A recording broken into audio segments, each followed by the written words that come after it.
Hi everyone, this is Dr. Nitin Chhoda with Ignition Time and welcome to my channel. To be honest, I wish I wasn't doing this video because this is one video where the numbers are just absolutely staggering. Here's a brand new article from the Wall Street Journal, and the article reads, as the pandemic surges to new levels across the United States, states impose a flurry of measures. More and more states are now starting to implement more lockdowns right now. Because what's been happening is cases have topped 100,000 a day for 9 straight days. And basically, our spring surge and our summer surge, I mean, that seems like a distant memory, are nowhere.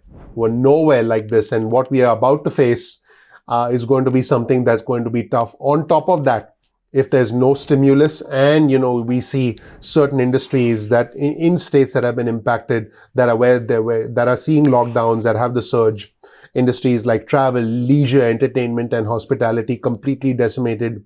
This is going to be quite rough indeed. So here's what's happening. Governors in several states like New York, Maryland, Minnesota, Iowa, and Utah have imposed new restrictions as cases are hitting new highs. In fact, across the country, many states have cases hitting new highs. Again, it's been 100,000 cases or more, 9 days in a row. That's what we're dealing with.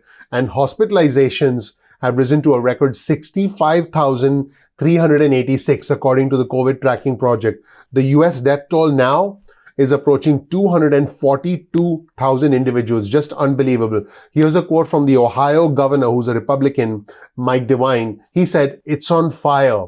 We've got to slow it down." Again, he said, it's on fire. We've got to slow it down. And he also said, we've never seen anything like this.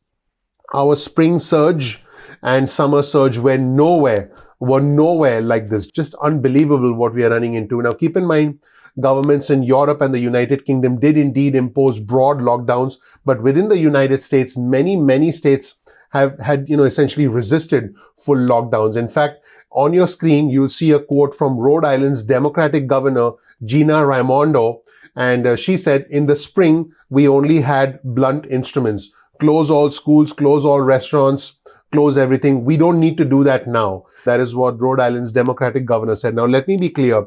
Lockdowns, further damage economies and have all sorts of additional disadvantages. But this is a situation where we are in no man's land. We are in uncharted territory. On this channel, I'm not going to talk about lockdowns versus not having lockdowns. That is for elected officials to decide. But I do want our viewers and subscribers to know that in the event of a lockdown, we're seeing further damage. We're seeing more decimation to economies. And that is, by the way, something that the Trump administration has been against. Let's try and keep the economy going. Let's try and keep local economies going, because without the engine of local economies, there are more damaging effects, including substance abuse, including all sorts of other effects that can further decimate us. But this is a situation where we need to be able to control this pandemic, because without controlling the pandemic, we're unfortunately inevitably going to have more lockdowns, because there are no other tools left other than the vaccine, which is why the vaccine is so important. Whether you take the vaccine or not is not important. No, honestly, very few people actually care whether you take the vaccine or not. You're probably the only one. I'm going to be completely honest with you. What matters is the vaccine restores public confidence. And when people are more confident, they go out to eat, they travel, they start spending more money, they get back into the office, they buy new cars, and they start to spend more money. That is what it's about. At the end of the day, this is about health and safety, and this is about confidence. And the vaccine helps with both health and safety and helps with confidence. Now, policymakers and the administration have pointed out, and they do have a valid point, that their targeted actions trying to keep the economy open was to prevent illness and death, was to ease pressure on hospitals and put the brakes on ways that would, avoid more draconian measures or more school closures and economic damage. That's what policymakers have said. But, Mike DeWine, again, the Ohio governor, I got to tell you, I like this guy. Doesn't matter to me whether he's a Republican or a Democrat. If you judge someone for whether they are a Democrat or a Republican, then I don't know what to tell you. But I do like Mike DeWine, and I have to tell you, I like what he's saying. He said, and I'm quoting, "We make a mistake when we talk about these two things separately." That's what DeWine said about trying to save the economy and beating this pandemic. He said, consumers' confidence that they can go out and be safe is entirely related to how bad the virus is in their community. He's right, because the two things are indeed intertwined. Now, keep in mind, he is a Republican, and he imposed in the past 24 hours a stricter mask order in the state of Ohio that allows authorities to briefly close businesses that are repeat violators and put new restrictions on social gatherings such as wedding receptions and banquets. He said he might close bars, restaurants, and fitness centers, places where it's quite difficult to wear masks. And he might do that a week from Thursday, a week from today, if, I quote, the current trend continues. That's what Mike Devine said. He said that there are several metrics that have him very concerned. Daily cases in Ohio have more than quadrupled since late September, and they are topping a record 7,000 cases a day today. Testing has not increased substantially. The number of hospitalized COVID patients in Ohio has surpassed 3,000 individuals, compared with a high of about 1,100 at one point during the spring and summer surges. And a record number of individuals are in intensive care as a direct result of this COVID. Now, Devine did say that the focus was on those who had passed away. The fatalities, like I said, were approaching 242,000 individuals in the United States who've died. I need to pause when I report numbers like this. So Devine said that, that's bad, but also the individuals who somehow get through it, who make it. He said these fatalities, they actually obscure the fact that many people who survive, I'm quoting him right now, many people who survive really go through hell.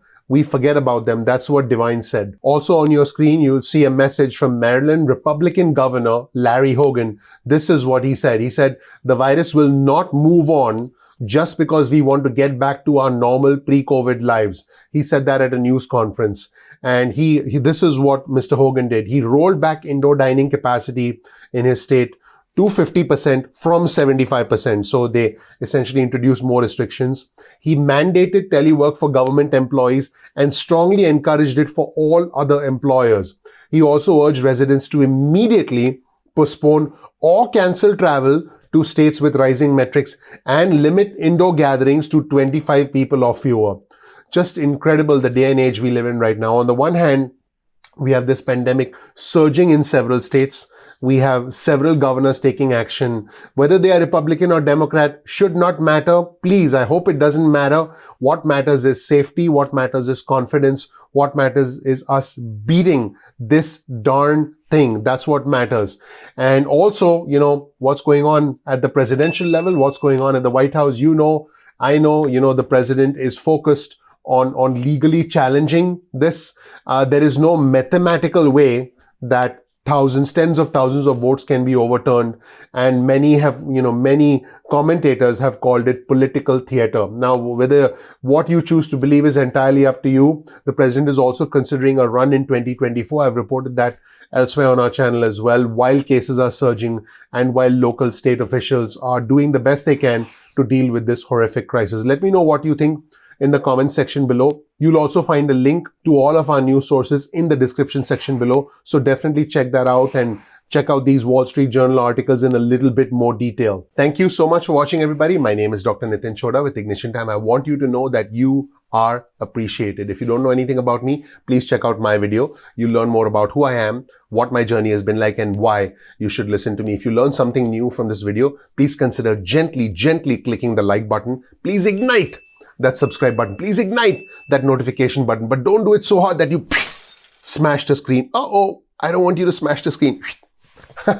Just having a little bit of fun there, me and my team. So please click like, please subscribe, please enable notifications. Again, if you don't know anything about me, definitely check out my video. You'll learn more about who I am, what my journey has been like, and why you should listen to me. I would really appreciate that. You can get your cell phone out, send a text message with the word ignition or with the word time to 70,000, that's 70000, and you'll get added to SMS alerts list. You can also, if you want, get on our email list. Simply go to ignitiontime.com/alerts. That's ignitiontime.com/alerts. You'll magically, you'll get emails from us in your inbox. You can opt out of the emails or the SMSs at any point in time that you want. I do have a crystal ball and I can predict the future. No, I can't. If I had a crystal ball and I could predict the future, I would. But, what I can do is give you honest, real, true news. news that you can depend on, news that you can rely on. So please by all means subscribe to our channel. You can also follow us on Instagram. Our Instagram handle is ignition_time. That's ignition_time. You can also follow us on Twitter. Our Twitter handle is also ignition_time. That's ignition_time. All I ask is that you comment below, participate in our growing community. I'm very proud of our community. We are all proud Americans. I want to be clear, on our channel, it's not about the red or the blue. It's about the red, white, and blue. It's not about being Democrat, being Republican. It's about being American. We are all Americans first. So I want us to try and come together as best as we can with actual news, actual objective information, which is what you're going to get on this channel. Please comment below, participate in our growing community. Please share this video with friends and family so we can grow our community. And again, as a reminder, you'll find the links to all our resources in the description section below. So if you're ever wondering what our resources are, just check out the description section of any video that we put out, and you'll see the links to all our resources so you can check out those resources on your own. Thank you so much for watching. I'm looking forward to seeing you in the next episode of Ignition Time. I'll talk to you soon. Bye.